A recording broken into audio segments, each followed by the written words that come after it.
The chart behind me, only better, and you will be graded. The chart behind me you can find in a link from the blog post that we just put up on whitehouse.gov and that I tweeted, written by Communications Director Jen Palmieri. That blog post is a refresher about the President's plan to eliminate the sequester and reduce our deficit, and beyond even the deficit reduction called for by the sequester. To those of you who have covered this, it will be familiar because that plan has been on the table and on offer for quite some time. We know, and you know, that leaders in Congress are aware of this because they were on the receiving end of the offer, and that offer remains on the table. If you note in this particular chart, a couple of interesting facts. The first is that from 2009, when the deficit was the largest as a result of the Great Recession, we have seen a decrease in the size of the deficit that represents the largest reduction since the end of World War II. What you see beyond that in the projections, which are administration calculations based on the CBO baseline, is what would happen to the deficit as a share of GDP if the President's plan, the offer to Speaker Boehner, were implemented. And as you can see, we would, beginning in 2015, we would reduce further in 2013, 2014, and beginning in 2015 through the decade, we would see the deficit as a share of GDP come in under 3%, which is a sort of magic number for economists in terms of stabilization of our debt to GDP ratio, which is very important, deficit to GDP ratio. So I encourage you, for those who need a refresher, to take a look at the documents online, at the charts, as well as Jen's blog post. That's point number one. Point number two, many of you have asked, because I know you're intensely interested in process, when the President is going to or has most recently spoken to Republican leaders on the Hill. I can tell you that he placed calls earlier today to Senator McConnell and Speaker Boehner. I had good conversations, but I have no further readout of those calls for you. Number three, the President, as I think you know by now, will be visiting Newport News, Virginia next week to highlight the fact that there will be real-world impacts to the implementation of the sequester if that takes place, if Republicans choose to allow that to happen. There will be jobs on the line if the sequester takes place, and the President will, as he continues to do, call on Republicans in Congress to agree to avoid the sequester because it's a wholly unnecessary, uninflicted wound on the economy if it were to take place. And with that, I go to the Associated Press. Thanks, Jay. The Chamber and the AFL-CIO have announced an agreement today on immigration. Can you talk about how important that development is in the process and whether the White House agrees with the principles that they have on the worker visa program? Sure. This is yet another sign of progress, of bipartisanship, and we are encouraged by it. At the same time, the agreement you refer to is an agreement on principles, and we remain focused on encouraging the Senate to develop a comprehensive bill. We are very focused on, as we've made clear in recent days, the bipartisan effort underway in the Senate. We think, and the President thinks, that represents a real good chance at achieving something that has been a goal of Republicans and Democrats, as well as Americans across the country and businesses across the country for quite some time. And we hope that process continues. We urge the Senate to continue the good work they've done so far, the Group of 8 and their progress, and this is certainly part of that. They also talked about the need for a new federal bureau to report to the public on the worker needs in different industries around the country. Do you think that that's something that would be useful? I don't have a response to some of the details of this agreement on principles. I can tell you we think it represents a continuation of the progress we've seen, but we're focused on the bill that the Senate hopefully will produce relatively soon as part of this bipartisan effort.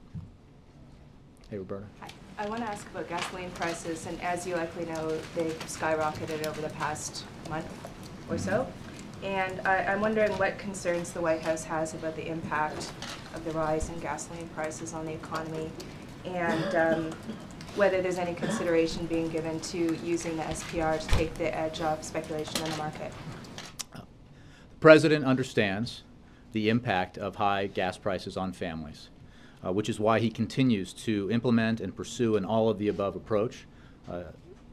And that all-of-the-above approach includes, as you know, increasing domestic production of oil and gas, increasing the efficiencies of the vehicles that we drive, investing in alternative energy and advanced technologies with an ultimate goal of reducing our reliance on foreign oil and protecting consumers at the pump.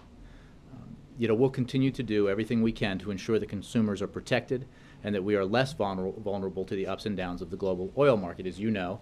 And we try to remind you there, in the last year since the President has taken office, we've seen dramatic increases in domestic energy production, oil and gas production, record levels of natural gas. And we have seen significant reduction in our dependence and our imports of on foreign energy, foreign oil. We need to take steps so that that progress continues. Last week, the U.S. Energy Information Administration announced that, quote, crude oil production increased by 790,000 barrels per day between 2011 and 2012, the largest increase in annual output since the beginning of U.S. commercial crude oil production since way before any of us were born, 1859. The U.S. Energy Information expects U.S. crude oil production to continue rising over the next 2 years, represented in the short-term energy outlook, end quote. On your last question, I have no announcements or comment on the SPRO. As you know, we keep all options on the table. How concerned is the White House about the impact of speculation in the market at this time? Well, I would just say that we do all we can to ensure that consumers are protected. That has been the case all along in this process, where we've seen periodically elevated prices in oil and gas markets. Our overall focus has to be, however, on the need to insulate ourselves from these spikes in market prices by pursuing an all-of-the-above energy policy, one that increases domestic production, increases the production of alternative energy sources, so that we are not subject to the ups and downs of the global markets. Is the White House talking to refineries at all about things that they could do logistically to make a difference? I don't have any conversations like that to read out to you. Yes? You said that the President's looking for a bipartisan agreement from the Senate on immigration reform. Mm-hmm. But the White House, the President has laid out his own principles on immigration reform, and it doesn't even include mention of a program for guest workers, low-skilled workers, to come to the U.S. While you've let the Chamber, the White House has allowed the Chamber to negotiate with the AFL-CIO on what they would like in a deal. I can't remember the last time outside groups have negotiated policy for the White House. Why isn't a guest worker program part of your... You didn't cover the last administration?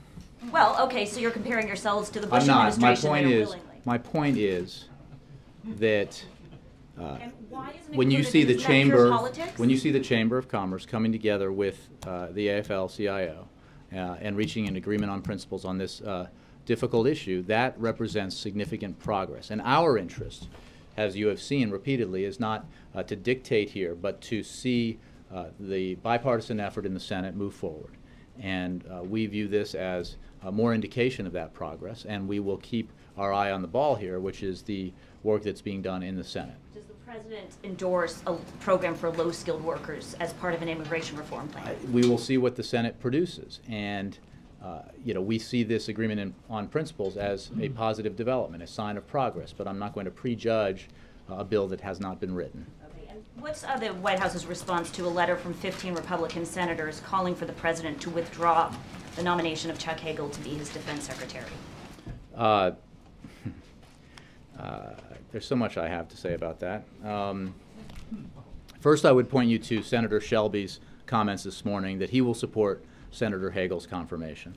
He joins other Republicans like Senator Johans and Cochran And I'd also point you to Republican senators from the weekend shows who said they will support an up or down vote next week when the Senate returns on Senator Hagel.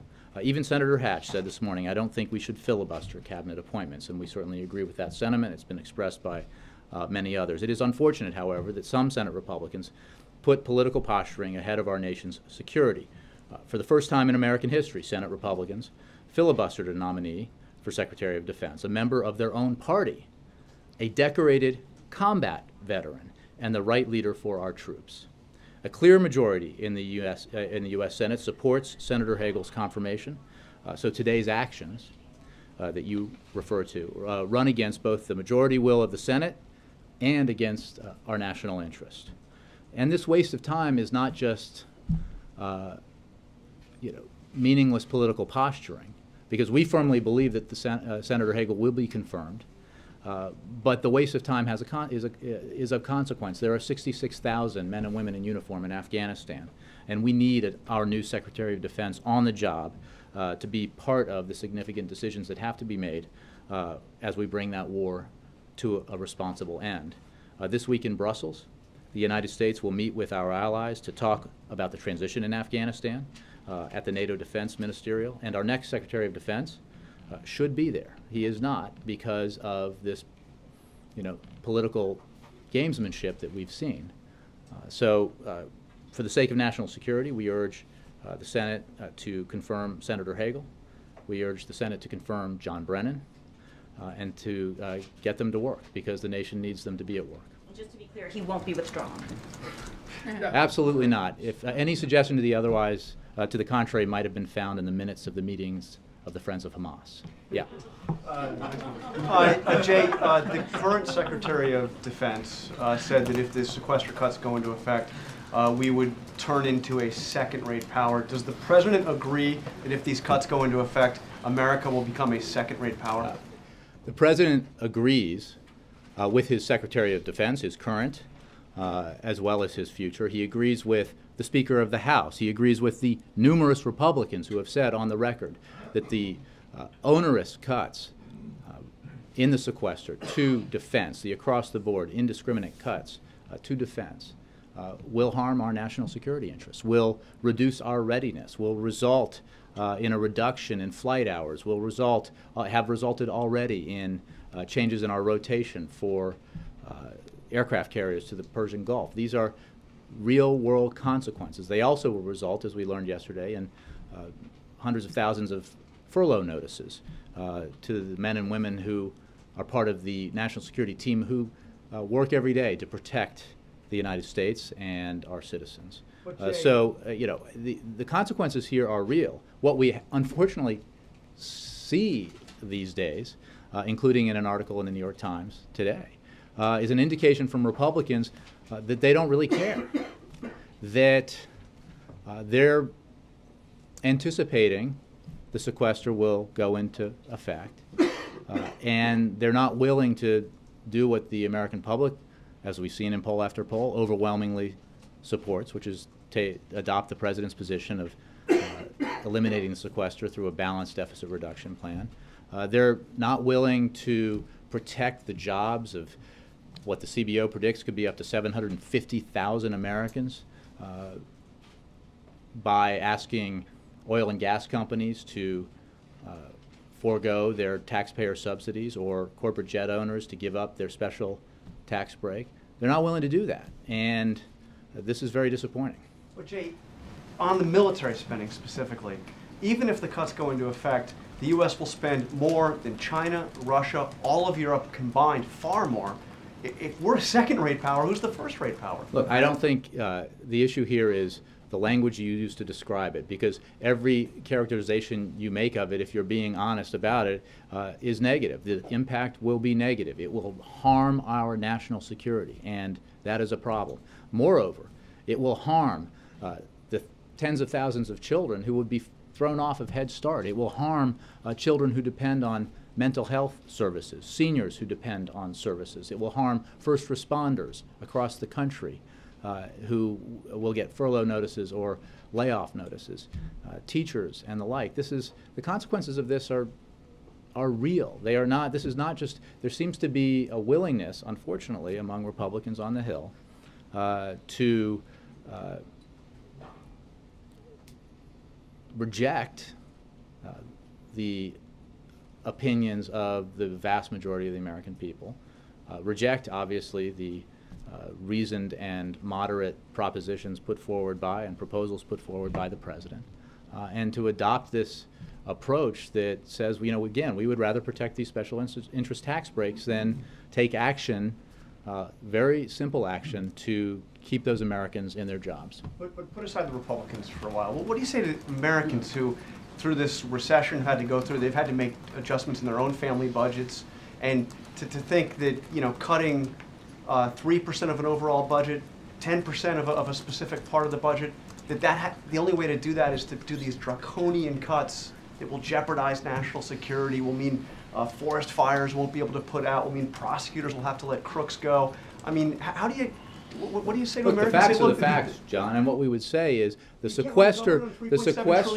as everyone recognized at the time, was specifically designed to be so loathsome that Congress would actually be compelled to compromise.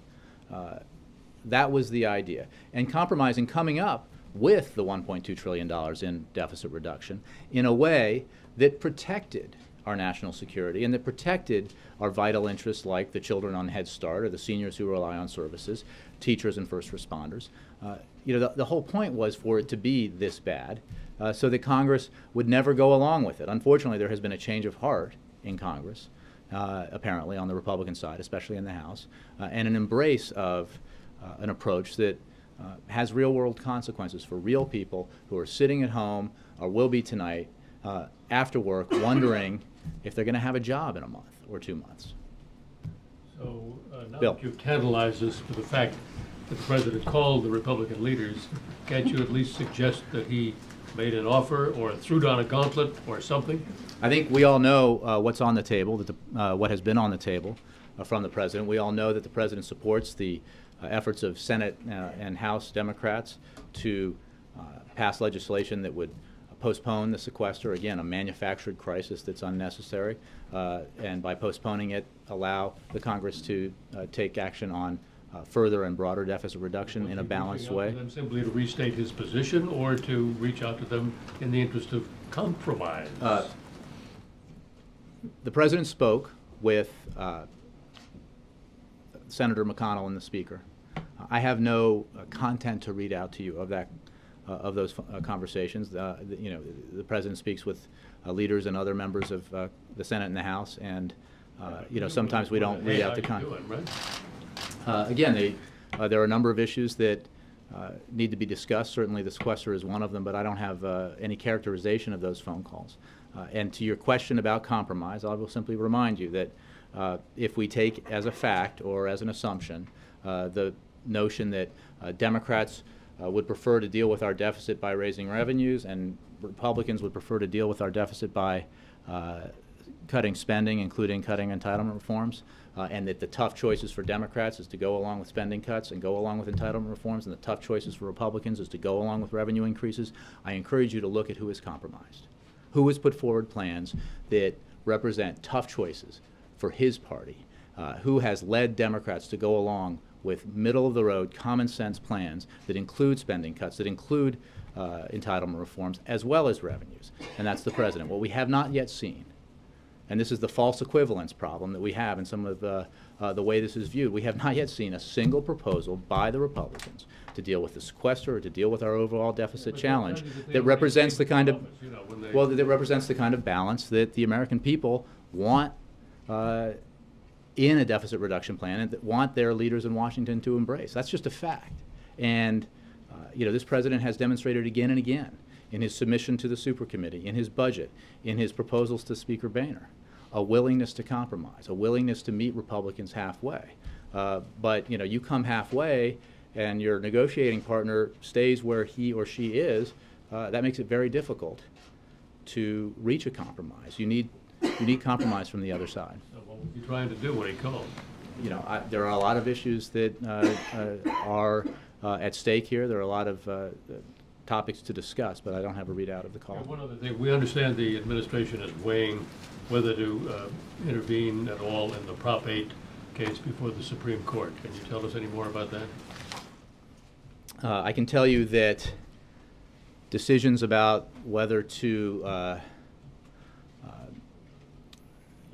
decisions about Supreme Court cases are made over at the Department of Justice, and I would refer you there. And I have no comment on that case, to which the United States is not a party at this time. No, but we understand that the President was thinking of weighing in.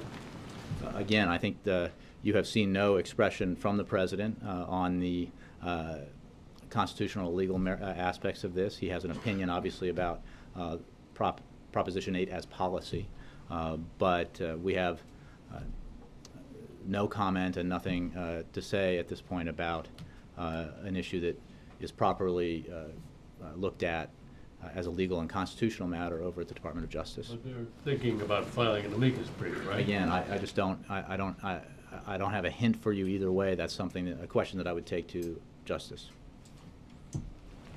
Kristen and Jay, thanks. Does the President think that ultimately he is responsible if the sequester kicks in, given that he's commander-in-chief? I mean, does the buck stop with him, in other words? The President is commander-in-chief, and he is very concerned, and that is why he has put forward compromise proposals again and again to the Republicans, in the hopes that we can achieve something here in terms of deficit reduction that hits the mark of $4 trillion, in fact exceeds, with his plan and proposals, exceeds the $4 trillion mark, not insignificantly, because that would be the right thing for our economy. And we can do it in a way, if we follow this blueprint, this balanced blueprint that his plan represents, and that is reflected in all of the bipartisan proposals that we've seen out there from commissions and the like. Because it's the right thing for our economy, and we can do it in a way that helps the economy grow, that prevents the kind of hit to our economic growth and job creation that implementation of the sequester would bring about, according to outside economic analysts as well as the CBO. So his feeling of responsibility is represented in the fact that he continues to offer solutions rather than attempting to engage in word games about whose idea the sequester was, for example. I mean, imagine if Republicans put half the amount of effort into finding a solution to this problem as they have into coming up with hashtags, you know, and hashtags that are at total odds with the facts, which is that Speaker Boehner, Chairman Ryan, Eric Cantor, Kevin McCarthy all voted for the sequester. They all encouraged their membership to vote for the sequester. They did such a good job that they got an overwhelming majority of their membership to vote for the sequester, far more as a percentage than Democrats voted for it. And the Speaker said he was so pleased he got 98% of what he wanted out of that deal. So, you know, there's some responsibility here on the Republican side to do what the President has done, which is to hear what the American people are saying, which is please compromise, please be reasonable, please do not adopt positions that represent a my way or the highway approach. But at this point, there doesn't seem to be any progress. So what's his strategy to get everyone to the sit down and President figure this has out? put forward, Kristen, the President has put forward and continues to support efforts to avert this unnecessary manufactured crisis, to ensure that Congress doesn't foolishly allow the sequester to take effect and cause Americans across the country to receive furlough notices and layoff notices, and for children and seniors and other vulnerable communities to have their services cut or reduced. And he will continue to implore Republicans to reconsider their position, a position that unfortunately they're very publicly taking now, which is that they don't care enough about implementation of the sequester to ask corporate jet owners to give up a tax break. I want to ask you one on Iran. According to a UN nuclear report, Iran has been installing advanced centrifuges at its main uranium plant. Chris Van Hollen just said that these talks that are coming up next week are the last best chance to resolve this issue in a peaceful manner. Mm-hmm. Does the President, does the administration share that view? Well, we have been clear that the United States is determined to prevent Iran from acquiring a nuclear weapon. And we have also been clear that we believe there is still time to resolve this issue diplomatically. We hope that the Iranian regime will make the strategic decision to come to the February 26 talks that you refer to with the P5+1 in Kazakhstan, prepared to discuss substance so there can be progress in addressing the international community's concerns about the nature of the Iranian nuclear program. We certainly remain ready to do so. Iran has a choice. If it fails to address the concerns of the international community, it will face more pressure and become increasingly isolated. The burden of sanctions could be eased, but the onus is on Iran to turn its stated readiness to negotiate into tangible action. What we have said and remains true today is that the window remains open for this to be resolved diplomatically, but that window will not remain open indefinitely. And we have been very clear with the Iranians about that, and we encourage them to come to these talks ready to speak seriously about abiding by their international obligations. Ed. Thanks, Jay. A couple on the sequestered. On John's question about Secretary Panetta obviously saying, excuse me, the defense cuts would be serious. There are other Democrats like Howard Dean who are saying that you should let the sequester happen because he says he fears some of the domestic cuts, as do you, but he thinks this is a sort of a once-in-a-lifetime chance to have real cuts at the Pentagon. I'm sorry. Howard Dean, former Democratic Party chair. You remember. Sorry, I didn't hear who you had said. We disagree. So what do you say to fellow Democrats who say this is a good chance to cut the Pentagon? Well, I haven't heard many say that, and we disagree with that proposition. Okay, yesterday I asked you about the WARN Act and the notices on furloughs, and you said the reason why you didn't put those out before the election was that that was not 10 days before implementation, now 8 days, obviously. Well, I think I said something like that. The point is, we are now very close to implementation, but I would refer you to OMB and others about how that process works. Those are something like 60-day notices, right? So if we're under 10 days now, my question is, the Pentagon did a briefing yesterday saying that the furloughs among defense civilian employees wouldn't really take place until late April. Is the fact that you're putting I think the process begins, and notice, there's a process at work here that is administrative, that where you announce something that's going to begin, then notices begin to go out, and there are notices of furloughs that didn't take place in the future. But I would refer you to the Pentagon for details. Down the road in terms of cuts, so that you have to cut into other things in March. Each agency is having to deal with the pretty serious implications of the sequester, the dramatic across-the-board indiscriminate cuts to their budgets that the sequester represents. And the Defense Department is clearly one of those agencies that will be hit very hard. But I would refer you to the agencies themselves about how they are managing that process. It's a complicated process. Last thing on Medicaid. The President got good news last night from Florida because you have a Republican governor, Rick Scott, who's saying that he now wants to expand Medicaid. He's one of several Republican governors who have sort of flip-flopped on that. How is the White House viewing the fact that there are these Republicans all of a sudden saying, well, maybe that's a good idea, we're going to implement it? Is this going to help implement his law? We're focused on implementation of the Affordable Care Act, and we think that decisions made by governors across the country to move forward with implementation recognize that the benefits here for providing affordable health care to the citizens of their state are very worthwhile. And we will continue to work with governors and states across the country to bring about the implementation of the Affordable Care Act because of all the benefits that derive from implementation and the savings that derive from it. So we're just going about the business of implementing this very important piece of legislation. Roger. Thank you. Back to Iran for a moment. Western diplomats are saying that the P5+1 are prepared to offer what they say are significant new offers.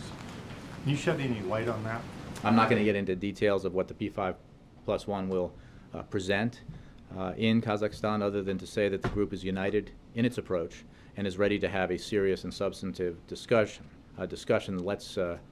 Let's allow the negotiators to do their work. We simply call on the Iranians to arrive at those talks with the intention of having them be substantive and focused on the issues that are of concern here to the international community. We had reports today that Iran rolled out some new atomic technology today. I think Kristen asked about that. That doesn't seem to work well.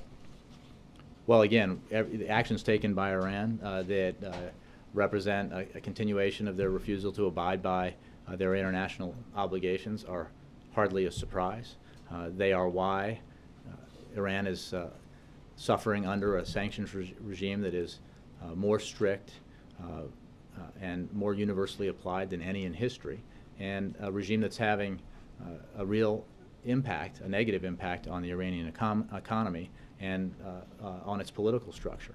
There is a way for Iran to avoid these sanctions and further sanctions, and that is to abide by, through the P5+1 process, to come to an agreement whereby they will abide by their international obligations.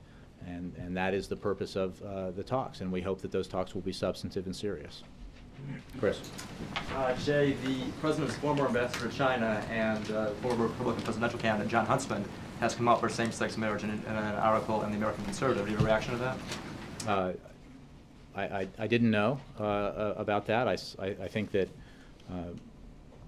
what we have seen, and the president has spoken about this, is an evolution, if you will, of views across the country about this issue, about extending rights to LGBT Americans, and the president feels very strongly about that, as you know.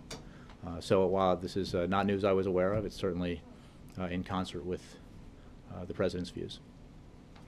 April. Jay, I want to go back to issues of sequestration.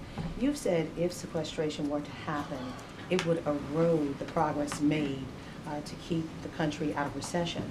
Well, Congressional Black Caucus head Marsha Fudge says if that 750,000 number is correct and those jobs would be lost, it would definitely put America back in recession.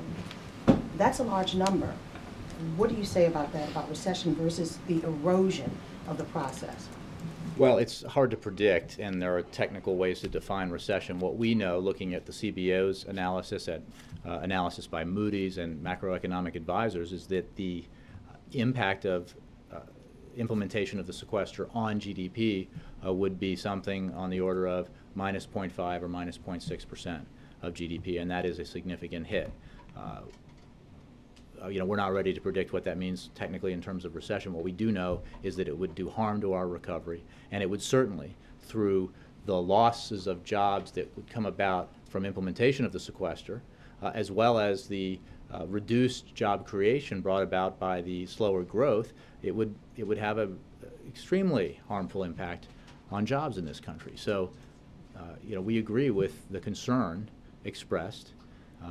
And that's why the president continues to put forward and support proposals that represent the balanced approach that we need to take to eliminate the sequester and to reduce our deficit in a way that allows our economy to grow, allows it to expand, and make more secure the middle class. Let me ask you this last question. Do you think it's a far reach for your fellow Democrat to say that it's recession, that it would go back into recession? Again, I think that's something I leave to the economists to project and then to analyze if and when something like that were to happen. What we know with unfortunate certainty is that the impact of sequester would be negative on the economy. Yes. Jay, the Boston Globe had a story today that the State Department is considering reviewing whether or not Cuba should be on the terror list. What's the White House's discussions on that? We have no changes in our approach or our policy to Cuba to announce or under consideration that I'm aware of. Are you saying then that there's not Again, not that I'm aware of. Taking Cuba off of the terrorism list? That's right. I'm not aware of any. At the White House or NSC? Correct. Okay. And have you had any conversations with Senator Leahy, who's been down in Cuba, and his delegation had met with the detained American Alan Gross? I don't know that, I certainly haven't. I don't know if anybody in the administration has. The president, as you know, has followed Mr. Gross's case with concern and urges his release. The Cuban government should release Alan Gross and return him to his family, where he belongs. Mr. Gross is in his 4th year of unjustified imprisonment in Cuba. He was arrested on December 3, 2009, and later given a 15-year prison sentence by Cuban authorities for simply facilitating communications between Cuba's Jewish community and the rest of the world. Mr. Gross is a 63-year-old husband, father, and dedicated professional with a long history of providing assistance and support to underserved communities in more than 50 countries. Again, we call on the Cuban government to release Mr. Gross. Yeah, Connie. With all the president's powers, isn't there anything he can do by executive order at this point to stop sequester? It would certainly be a welcome development if the president were able to legislate. Unfortunately, at least in this case, unfortunately that is not a power that the president has, and it is up to Congress to act. Congress chose to write the sequester into law with overwhelming support from Republicans because it felt that the sequester would be so onerous as an outcome that it would never come to pass. Congress is responsible for making sure it does not come to pass. The president has provided, again, a series of proposals for how to eliminate the sequester, ensure that its effects are never felt by middle-class families across the country, and that those proposals represent real compromise. They represent the balance that, as we see again and again in surveys of public opinion, the American people strongly support. Unfortunately, thus far, what we have seen from the Republicans intransigence and a seeming desire to flout the American people's will here and to allow the sequester to take effect, and that's unfortunate. He can't legislate, but can he mandate at this point? It's unfortunately, in this case, not in his power to eliminate the sequester. Congress needs to pass a law. Yes?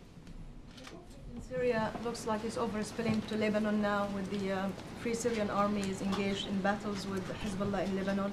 Do you still believe that the administration policy is the right one regarding Syria and still not supplying weapons to the rebels? It is still our policy that we are providing non-lethal assistance to the opposition. We are providing substantial humanitarian aid to the Syrian people. And we are working with our allies to put pressure on the Assad regime to bring about a future that the Syrian people deserve, and that's a future without President Assad. We are constantly evaluating the situation in Syria and evaluating our policies with regards to Syria, as you would expect. But again, I think it's important to know we are the lead provider of humanitarian assistance to the Syrian people, and we have provided substantial non-lethal assistance to the opposition, and we have worked with the opposition to help itself unify as it works to bring about a future in Syria that is better for the Syrian people and is and that requires the absence of President Assad. It's evolving. Do we expect some? No, I didn't say it was evolving. I was simply saying that we're constantly reviewing our policy. Reviewing it. Does that mean that we expect some change in the near future? No, I'm simply saying that we are constantly reviewing every possible option that could help end the violence and accelerate a political transition. The options we have considered include whether the provision of lethal assistance to the opposition would hasten our goal. As we analyze every option, we must assess whether the action will change Assad's calculus and hasten a transition to a post-Assad Syria. We also must consider whether it will provoke a wider regional conflict and endanger our allies, including Israel, or create a risk that weapons will fall into the hands of extremists. There are no easy answers, and the President has said that he wrestles with these decisions. Right now, we are focusing our efforts on helping the opposition become stronger, more cohesive, and more organized. As a result of this effort, we will continue to analyze every feasible option that would accelerate a political transition to a post-Assad Syria. Yes? What is the President doing to reassure NATO and other allies about the possible defense cuts as a result of the sequester? Well, as I mentioned in reference to the politically driven stalling of the confirmation of Senator Hagel to be Secretary of Defense, we have important business to do. There is a defense ministerial taking place, and Senator Hagel should be there as Secretary of Defense. But you know, it is certainly something that we discuss. I think Secretary Panetta has been talking about it. It is of concern, but I don't have any specific conversations to read out to you. Thank you. Yes, Susan. And then Jackie. Did the White House or the administration make the Department of Defense wait or to release the specific cuts on the sequestration till the last 2 weeks? And it seems like we're just hearing about this, and General Odierno had said last week that they didn't prepare for it very well because they didn't think it was going to happen. No, the answer to your question is no, and there's a process here underway. I think, I mean, I can't speak for General Odierno, but I think we're all hopeful and remain at least insistent that Republicans do not make the choice to allow sequestration to happen, but that they choose instead to come up with a balanced plan or to agree to a balanced plan to postpone or eliminate the sequester. The fact is, broadly speaking, we've known what the impact of these dramatic across-the-board cuts would be. I can quote to you page after page of Republicans citing the harm to the Pentagon and our defense readiness that would come if sequester were to take effect. About the furloughs, the civilian furloughs, and not weapon systems like Congress. I would refer you to each agency for how they are, planning for the implementation of the sequester if it comes about. That's a question that the Defense Department can answer. Jackie? It seems like that the weapon systems, that a lot of them, like the Abrams tank, the Congress funded it, and the Pentagon didn't even want that. So why aren't we seeing weapon Again, I systems? think you should ask the Defense Department. I just don't have any specifics for you on it. Jackie? Jerry, with the governor's coming this weekend for their annual winter meeting, how is the president going to use their presence here and his mixing with them to perhaps, proselytize about the sequester and bringing that to an end in a way that won't hurt states? Well, I don't want to preview or prejudge conversations that the president will have with the governors who are assembling here in Washington as part of their annual meeting. The fact of the matter is that sequester is of great concern to governors across the country, and I'm sure that will be a topic of conversation. It is also true that implementation of the Affordable Care Act is a topic of conversation that is likely to be raised because of the work that's being done and the progress that's taken place on that effort. One of the things that we've talked about this week that is of great interest to governors, both Republican and Democratic governors, is the need to invest in our infrastructure.